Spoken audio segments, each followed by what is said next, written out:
With new clients, I'm always trying to understand the source of their anxiety and their nervous system dysregulation. And nobody thinks they've had trauma, even though I always find some. Let's talk about what trauma is, what it does to our health, and why we don't think we've been traumatized. In his book, The Body Keeps the Score, Bessel van der Kolk talks about the physical footprint of trauma and how this trauma stays in the body and turns up as disruptive physical reactions, and how it can really set off the body's alarm systems. And these alarm systems can be permanently switched on or slow to return to rest and repair. Therefore, if we've experienced a trauma or a series of trauma in our lives and these are unprocessed, these can act as a trigger for chronic illness. But these can also frustrate attempts for us to recover by keeping us in fight and flight, dysregulating the nervous system and shutting down the rest and repair. Gabe Amate talks about childhood events and how they can impact a person's coping styles, but also perception of what is stressful. These childhood events also impact our behaviors and beliefs, which can really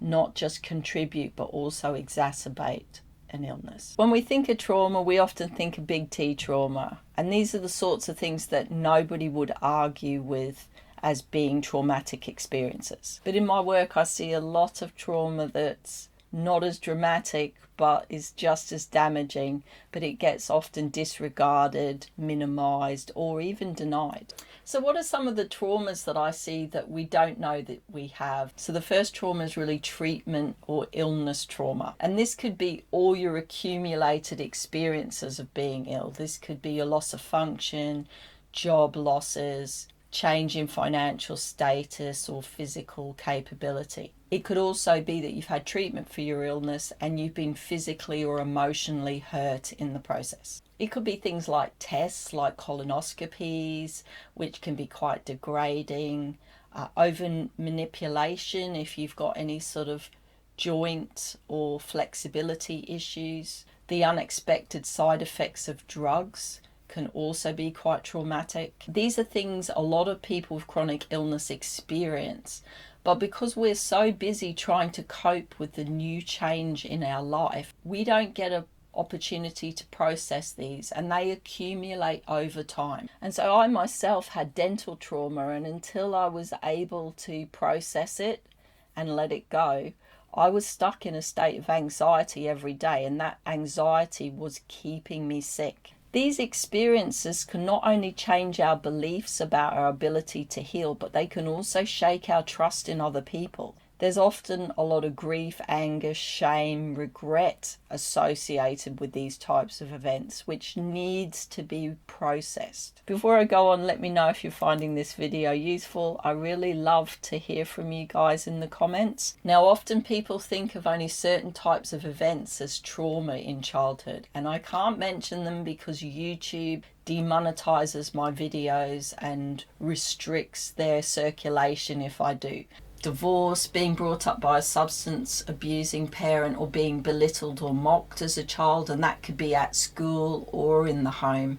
These are considered what they call adverse childhood experiences. And a landmark study on ACEs found that people who had a high amount of adverse childhood experiences were more likely to have poorer physical and mental health. And although this study has some problems and it hasn't been shown to be a good predictor of health outcomes, it does show that there's a relationship between adverse childhood experiences and health. And so it provides us with some really useful clues if that's what we're dealing with. But aside from those bigger traumas, the types of childhood traumas that I find that have a negative impact on somebody's ability to heal are the types of very routine, regular types of events which most people disregard or they minimize. An example that I see quite a lot is people who've changed school a lot. Now, it doesn't seem like a big deal going to a number of different schools, does it? But this often happens at a time when it's really important for us to feel socially included. So if we don't feel like we belong, or we're always having to re-establish a social network or a sense of safety as a child in these situations, this can really make us feel very alone as an adult. Just living in a household with arguing parents can put a child in a state of chronic stress. So if you're dealing with a chronic illness that isn't getting better, could be trauma that's frustrating your ability to recover. There are many reasons why we don't think that we've experienced trauma. So probably the most common one is that we think that we've gotten over it. So my childhood was pretty unsettled. My parents divorced when I was quite young, and then I went to a lot of different schools, and I had quite a volatile father who worked a lot of shift work, so wasn't actually emotionally available to us. I never thought about it, I never thought it was unusual, and I didn't really see the point in going over it. I thought it was done, time to move on. We can often learn to minimize our own experiences as a child and not to give them focus. And some of us learn through childhood experience not really to trust our own perceptions of situations. So another reason I see is it was normal for us. Let's face it, I haven't lived your childhood and you haven't lived mine.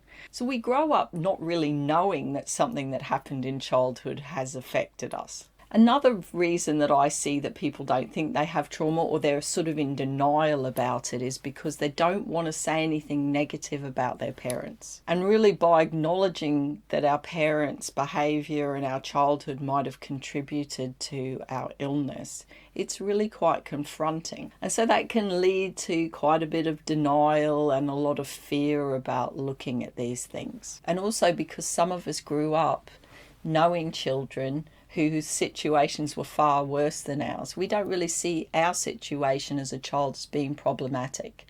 So it can be quite a big step to see your situation as okay, to then also identifying that it might have some limitations. So we can spend a lot of time seeing specialists and doctors, and nobody talks about the impact of trauma on our physiology. They might mention stress, but what is stress? And it's been known about since the 1800s, which is surprising. And so many of us spend decades trying to recover our health without really seeing that trauma could be something that could be contributing to our inability to recover. Often we can think that the way we feel is because of the illness, that the anxiety that we're feeling is because of the symptoms and our situation. And of course, some of it is. But what people find really surprising when I work with them is that we often start with how they're feeling today and we end up in childhood.